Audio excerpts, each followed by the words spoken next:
kecil di hati. Kami bersyukur padamu Tuhan Yesus, buat kebaikan-Mu, kemurahan-Mu dalam hidup kami masing-masing. Yuk kita bersama-sama bersyukur dan memuji Tuhan Yesus.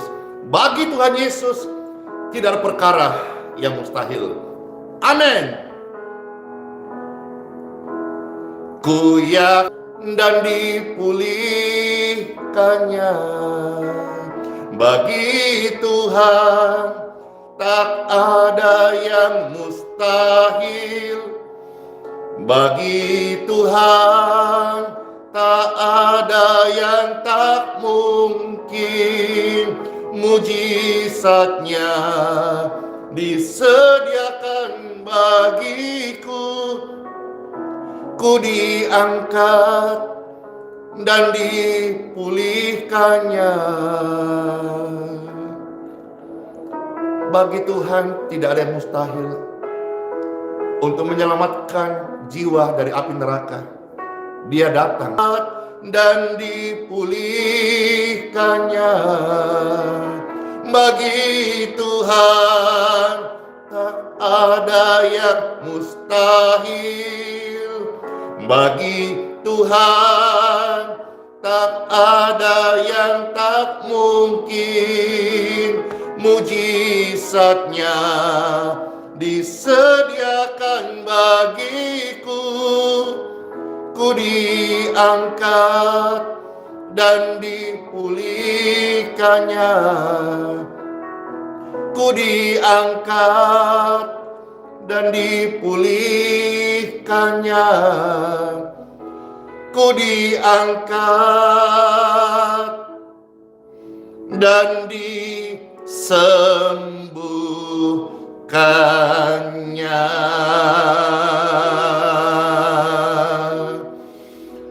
Amin. Puji Tuhan. Tuhan, terima kasih buat pujian yang indah ini yang kami boleh terima dan kami alami, rasakan dalam hidup ini. Kami diangkat, dipulihkan, diampuni, dibenarkan, dan disembuhkan oleh karena kasih-Mu Tuhan Yesus. Puji Tuhan, puji Tuhan, puji Tuhan.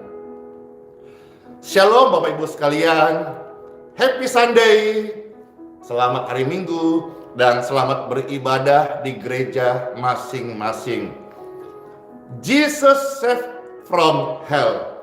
Tuhan Yesus menyelamatkan saya, kita, orang-orang percaya dari api neraka. Yang lucu itu gambar thumbnailnya Bapak Ibu sekalian. Kemarin nih ceritanya, pastor pas jalan kaki, lalu di depan jalan itu ada lihat dipajang sepeda motor, yaitu yang di thumbnail itu. Lalu disuruh coba katanya. Ya udah, sambil jalan pastor coba. Jadi itu tidak jalan. Lalu difoto Bapak Ibu sekalian. Nah, ketika bicara soal mau share hari Minggu tentang save from hell, maka dibuatlah thumbnail. Itu ilustrasi bahwa seperti itulah dilepaskan dari api neraka. Agak dibuat miring fotonya, jumping ngeng gitu. Ya, jadi itu sedikit latar belakang daripada foto thumbnail, hanya dibuat untuk ilustrasi saja. Demikianlah Tuhan selamatkan manusia dari api neraka yang mengerikan, seram. Di sana tubuh orang digarami, seram. Di sana ulat-ulat tidak akan mati, seram. Di sana terdapat ratap dan kertak gigi, menyeramkan banget saudara-saudara sekalian. Jadi itulah sedikit gambaran tentang thumbnail. Nanti Bapak Ibu, racing banget, pastor jumping, lalu gaya pula, enggak. Itu tidak jumping, itu hanya di rotation sedikit fotonya. Puji Tuhan Bapak Ibu sekalian, senang, semua sehat-sehat, semua kita ada di dalam anugerah dan kasih sayang Tuhan Yesus. Bapak Ibu sekalian, semuanya sehat ya, semuanya membaik ya, semuanya sembuh ya. yang kemarin-kemarin sempat sakit, bahkan ada ya kesaksian banyak masuk yang sempat terpapar COVID. Puji Tuhan, puji Tuhan. Tapi hari ini sudah negatif, banyak kesaksian-kesaksian yang pastor baca, pastor dengar. Tuhan masih menolong sampai hari ini. Kita ke gereja Bapak Ibu sekalian karena kita bersyukur Tuhan sudah selamatkan kita. Nah, sekarang kita dengar firman Tuhan untuk menguatkan iman kita semuanya agar terus berpegang teguh pada firman Tuhan.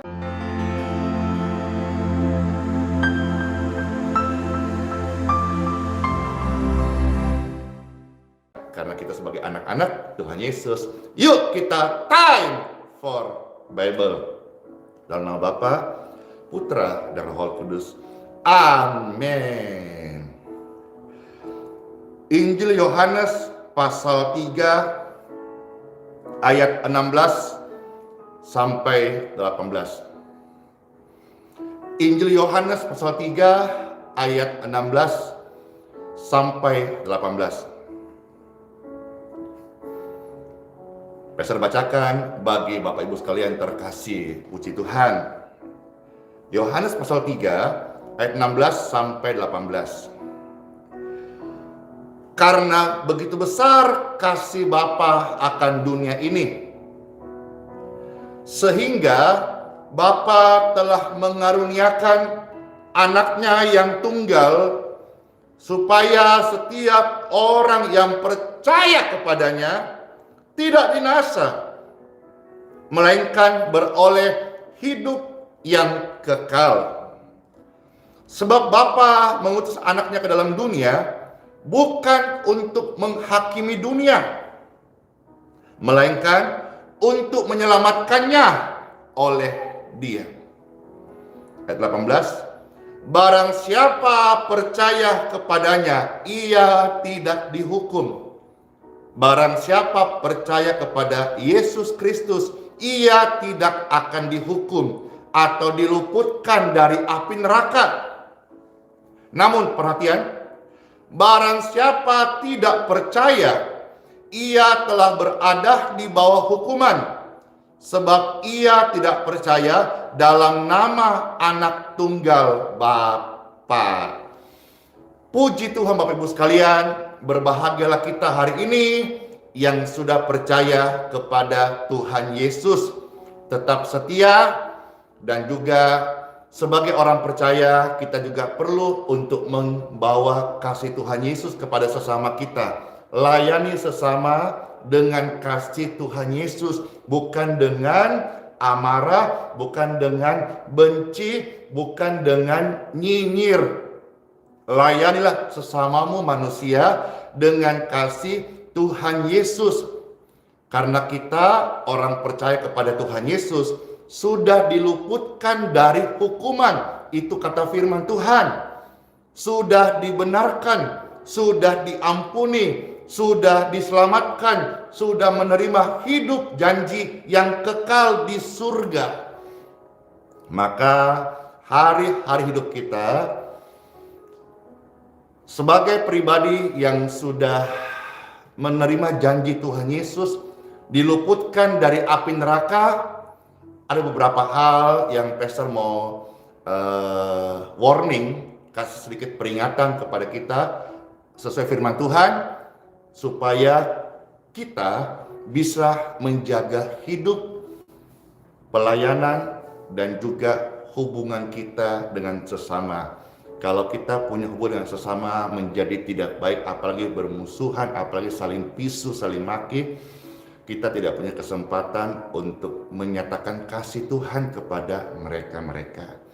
Jadi saudara-saudara sekalian, dalam hidup kita tentu masih ada yang tidak sempurna. Tetapi biarlah nasihat firman sebentar ingatkan kita supaya kita memperhatikan bagian-bagian ini.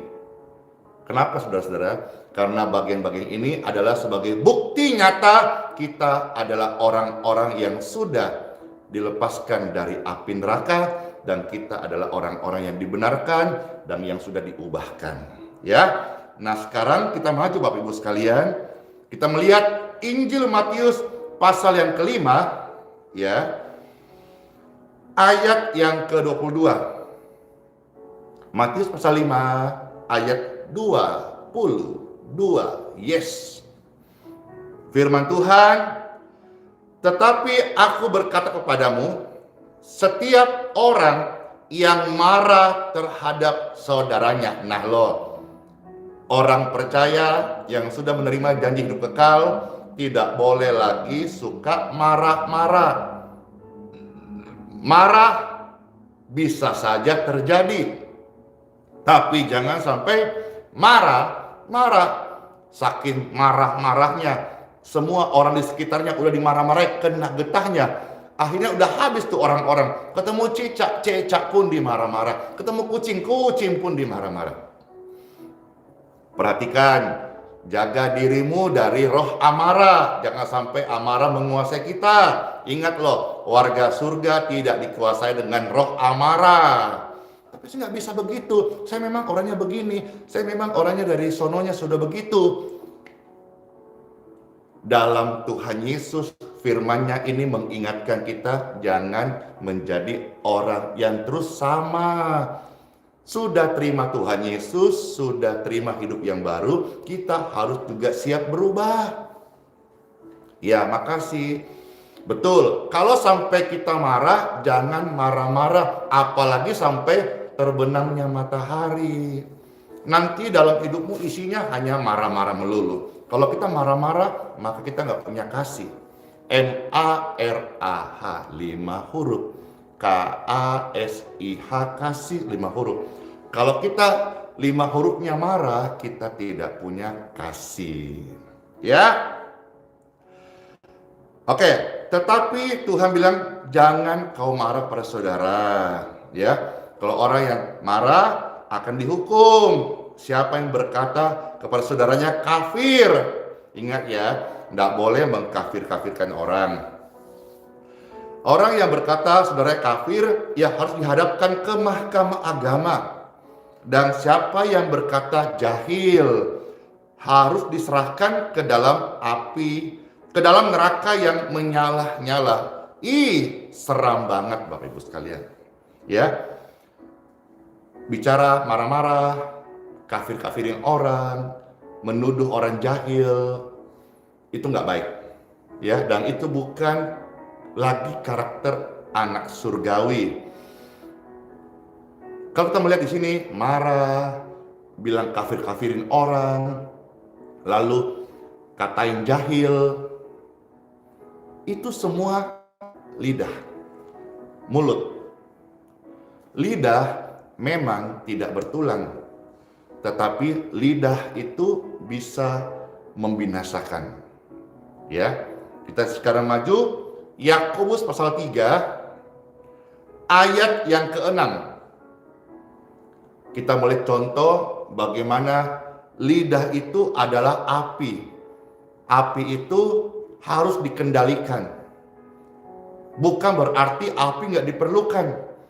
Api itu diperlukan untuk memasak. Untuk barbecue nih, teman-teman yang barbecue, bakar-bakar ikan, bakar-bakar udang, bakar-bakar ayam, jadi ayam bakar, Jadi api diperlukan, tapi api dikendalikan. Demikian pun lidah itu diperlukan, tapi lidahmu dikendalikan. Lidah memang punyamu, Tuhan kasih, tapi bukan bisa bicara sesuka-sukamu. Yakobus 3 yang ke-6. Lidah pun adalah api. Perhatikan, ia merupakan suatu dunia kejahatan dan mengambil tempat di antara anggota tubuh kita sebagai sesuatu yang dapat menodai seluruh tubuh dan menyalakan roda kehidupan kita, sedang ia sendiri dinyalakan oleh api neraka. Kalau kita tidak mengendalikan lidah kita, lidah yang harusnya kita pakai memuji Tuhan, memberkati sesama, menguatkan orang lain, bisa-bisa lidah itu akan menjadi alat kejahatan. Udah banyak kan hari contoh, gara-gara lidah nggak dijaga, gara-gara mulut badan binasa, gara-gara mulut akhirnya badan dikurung, ditahan, di penjara. Ayo, warga surga tidak lagi ngomong sembarangan, tidak lagi suka mengkafir-kafirkan orang, nggak boleh. Tidak boleh nuduh-nuduh orang jahil, nggak boleh marah-marah. Ya, itu bagian yang pertama Bapak Ibu sekalian. Nah sekarang kita maju yang berikutnya, yang kedua. Matius 18 ayat yang ke-9. Kita mau lihat sekarang tadi lidah. Sekarang kita lihat mata. Matius 18 ayat yang ke-9. Puji Tuhan. Bagi Tuhan tidak ada yang mustahil. Tuhan, saya jahat. Ya, asal kau mau berubah, kau terima Tuhan Yesus, tidak ada yang mustahil. Tuhan ampuni. Tuhan, mulutku kasar, mulutku ini dari kecil biasa ngomong yang jorok, ngomong yang maki-maki, ngomong yang jahat-jahat. Tidak ada yang mustahil. Kalau engkau memberikan diri pada Tuhan Yesus, Tuhan bisa ubah kita menjadi manusia yang baru. Yang tadinya mulutnya kasar, sekarang jadi kata-kata yang memberkati. Ya, dulu ingat ketika masih hidup dan sudah lahir baru, seorang hamba Tuhan, beliau jadi pendeta, saya sebut pendeta Advent Bangun almarhum. Dia juara karate nasional dan bahkan sampai internasional. Menurut kesaksiannya banyak sekali piala dan penghargaannya dalam ilmu bela diri. Dan dia bermain di film-film Indonesia banyak sebagai jagoan begitu. Dan ketika dia bertutur bahasa, dia memang keras. Tapi sejak dia melayani Tuhan, kesaksiannya sejak Tuhan jamah hidupnya, dia itu menjadi pribadi yang lemah lembut, bukan lemah gemulai. Ya. Jadi kalau dia bertutur bahasa, beliau sampaikan Shalom. Tuhan Yesus mengasihi kita semuanya. Ya, dulu menurut kesaksiannya, Shalom, apa kau? Dia dari orang Batak yang berbicara nada tegas. Tapi dia bilang, sekalipun saya dari latar belakang orang yang bicara tegas, tapi ketika Tuhan Yesus melawat hidupku, dia ubah saya menjadi baru. Udah melayani, Shalom Bapak Ibu sekalian, Tuhan Yesus memberkati, Tuhan Yesus baik.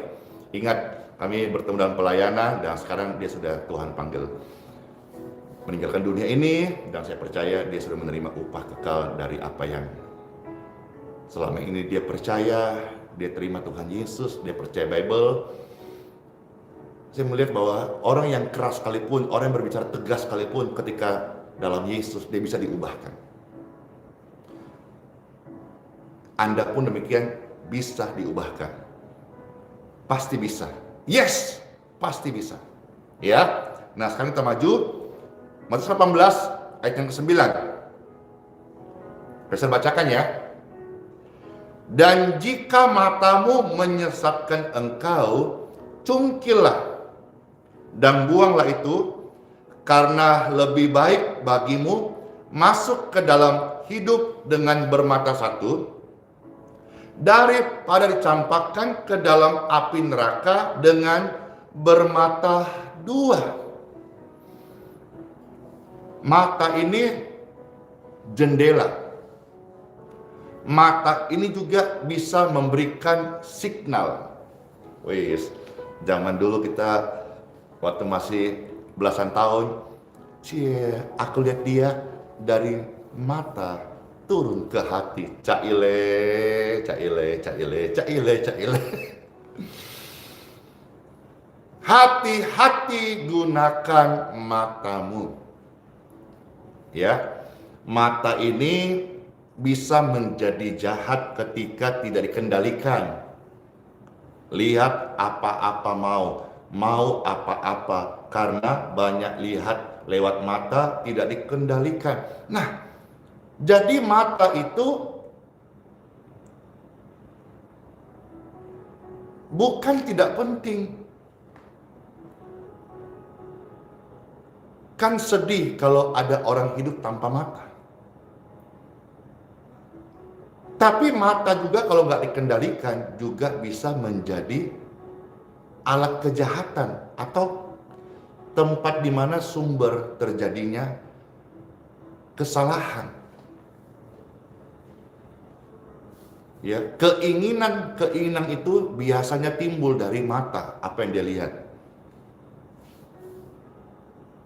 Jadi mata itu perlu, tapi matamu perlu dikendalikan.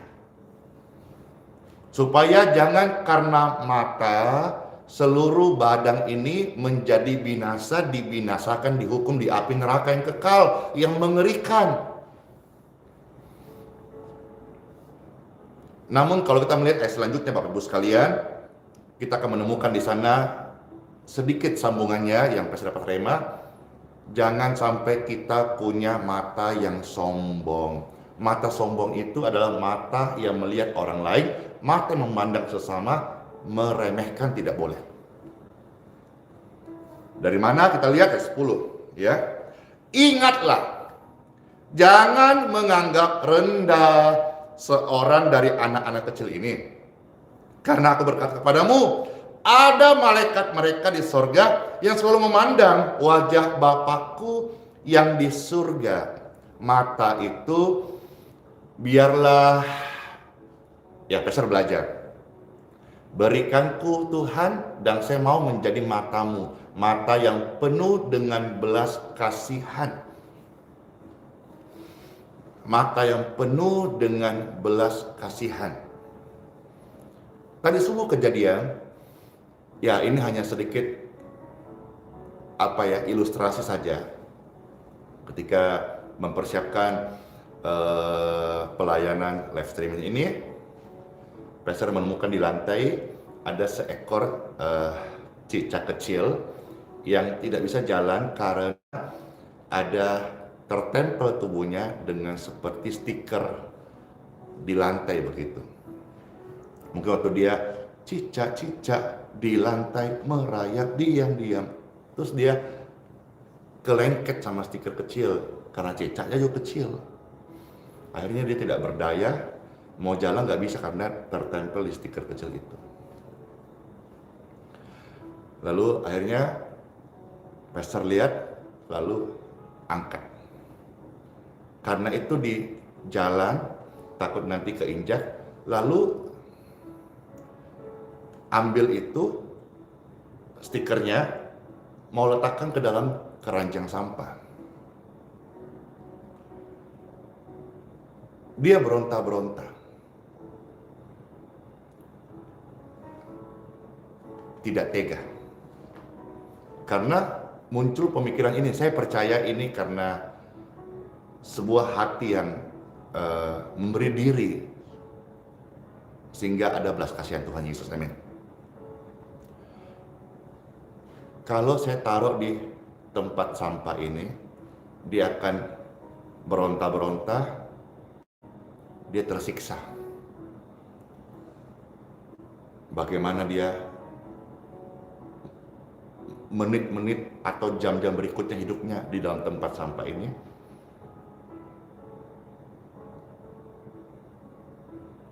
Syukur kalau misalnya orang tua cicak itu datang menolong. Ya singkat saja. Akhirnya Pastor ambil tisu, ya coba pelan-pelan, itu butuh waktu berapa menit saudara-saudara sekalian. Ya pelan-pelan lepaskan, karena pernah lihat cicak itu lari buntutnya ketinggalan, mungkin terjepit. Jadi pelan-pelan. Akhirnya seluruh badannya sudah lepas, dia sudah senang, itu tinggal ekornya. Pelan-pelan, karena kalau kita dengan cara yang tidak pelan-pelan bisa terlepas, karena rasanya itu elastis banget. Singkatnya Bapak Ibu sekalian, yes, berhasil menolong cicak itu dan dia pergi langsung lari entah kemana, mungkin kembali ke dinding kah, ke plafon kah. Tapi saya senang banget saudara-saudara sekalian, dari sini saya belajar hal-hal yang ini. Kita perlu miliki mata yang berbelas kasihan, dan hanya Yesus yang bisa mengubah mata saya ini, mata yang dulu saya lahir besar broken home, ya, mata sadis, mata sinis, mungkin ada dalam hidup saya. Ya, saudara-saudara sekalian, demikian Bapak Ibu sekalian, kita melihat sesama, kita harus melihat dengan belas kasihan. Jangan memandang sesamamu, jangan meremehkan sesamamu, jangan anggap rendah orang lain. Dan kadang-kadang kita pakai signal mata untuk menganggap rendah sesama kita. Tidak boleh, jangan. Ya, ini peringatan keras. Kalau matamu menyesatkan kamu, lebih baik congkel. Maksudnya apa? Kita harus bergumul supaya jangan karena mata kita dibinasakan. Lanjut, ya. Markus pasal 9 ayat 43 sampai dengan ayat 46. Kita selesai di ayat-ayat ini. Markus pasal 9 ayat 43 sampai 46. Demikian pun tadi masih bagian mata. Ketika kita melihat ada orang-orang yang membutuhkan pertolongan, kita coba tolong. Dan semua itu saya percaya hadir, lahir, dimampukan karena kita mau menjadi pelaku firman Tuhan. Karena kasih Tuhan Yesus ada di hidup kita. Ada orang susah, kalau bahasa Makassar, jangan kok cikdakin. Nggak boleh. Dulu iya. Orang susah, rasain lu. Nggak boleh. Itu nggak boleh. Kalau ada orang susah, kita berkewajiban untuk membantu. Ya, itu sudah hukum universal. Apalagi kita yang menjadi anak Tuhan Yesus harus menyatakan kasih Kristus. Lihat jiwa-jiwa itu jangan diremehkan, tapi dengan penuh belas kasihan. Ya, lanjut sekarang ke tangan. Tadi udah lidah, tadi sudah mata, sekarang kita cek tangan. Markus pasal 9 ayat 43 sampai 46. Besar bacakan ya. Dan jika tanganmu menyesatkan engkau, penggalah, karena lebih baik engkau masuk ke dalam hidup dengan tangan kudung daripada dengan utuh kedua tanganmu dibuang ke dalam api neraka. Di sana api yang tidak terpadamkan. Jadi di neraka gambarannya, di sana ada api yang tidak padam. 44. Di tempat itu di neraka, ulatnya tidak akan mati dan apinya tidak akan padam. Pastor bicara ini, kita sebagai anak-anak Tuhan yang sudah diselamatkan, kita harus memiliki karakter surgawi. Jangan lagi kita tidak kendalikan lidah kita ngomong sembarangan. Jangan lagi mata kita pakai remeh orang lain, nggak boleh. Dan juga tangan kita ini tangan untuk mendoakan sesama, tangan untuk menolong orang lain, tangan untuk menyembah Tuhan.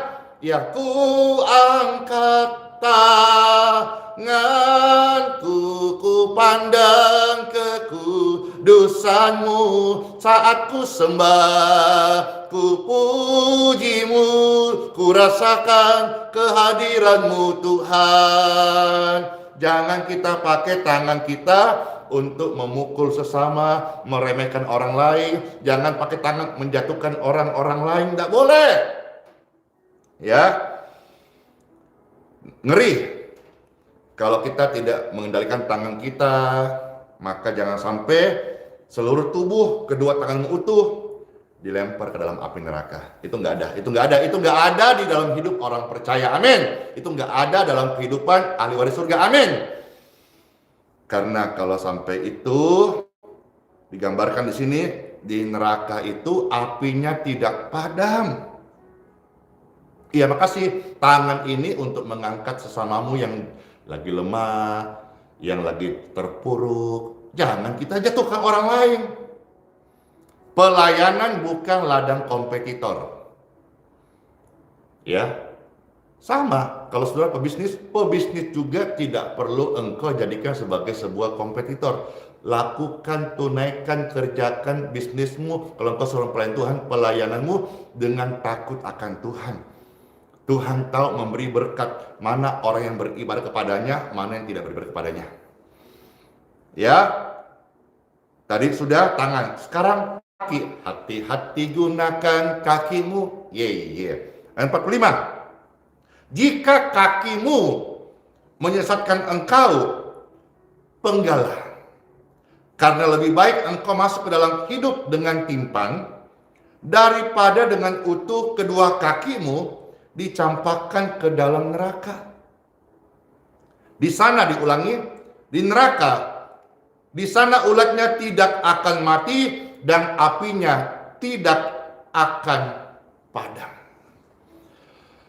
Ingat, karena begitu besar kasih Bapa akan dunia ini, sehingga ia telah mengaruniakan keselamatan, pengampunan, kebenaran kepada setiap orang yang percaya kepada Tuhan Yesus. Tuhan Yesus datang ke dalam dunia untuk menyelamatkan dunia. Barang siapa percaya, ia dibenarkan. Tapi siapa yang tidak percaya, ia akan dihukum. Bagi orang percaya, mari hidup ini jadi berkat. Hati-hati gunakan mulut, lidah. Hati-hati gunakan tangan, kaki, matamu.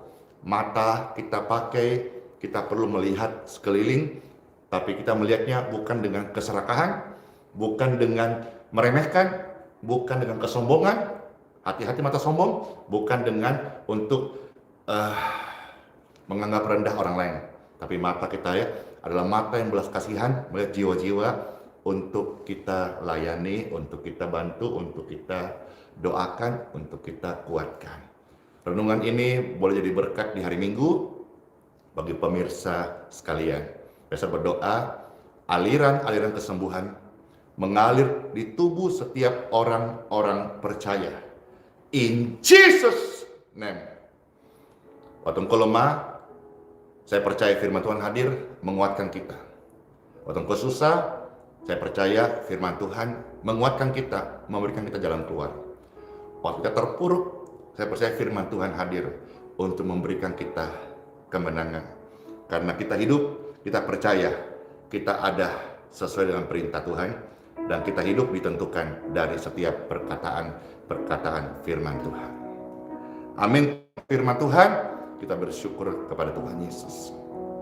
Haleluya. Bagi Tuhan tak ada yang mustahil.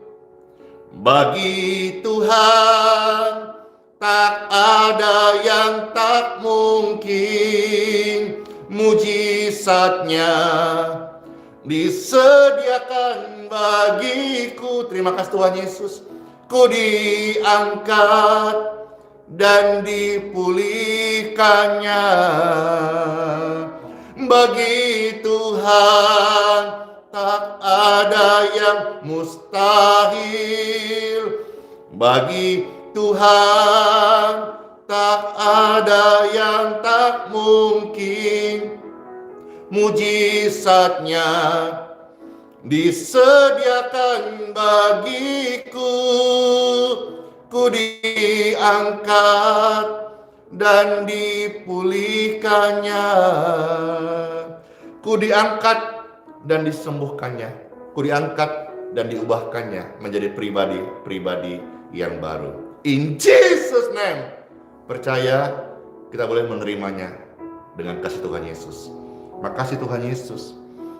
Neraka, amin. Kita dijadikan ciptaan yang baru, amin. Mungkin mustahil bagi engkau, tapi tidak mustahil bagi Tuhan. Dia sanggup mengubahku, Dia sudah mengubahmu, dan Dia berkorban untuk setiap kita menerima hidup yang kekal. Bagi Tuhan tak ada yang mustahil. Bagi Tuhan tak ada yang tak mungkin. Mujizatnya disediakan bagiku. Ku diangkat dan dipulihkannya. Ku diangkat dan diubahkannya. Amin. Ku diangkat dan disembuhkan dan disembuhkannya.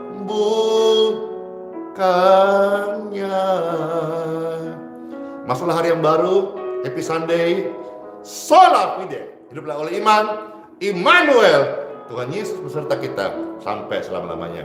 Bless you all, shalom, dadah semuanya, yeay.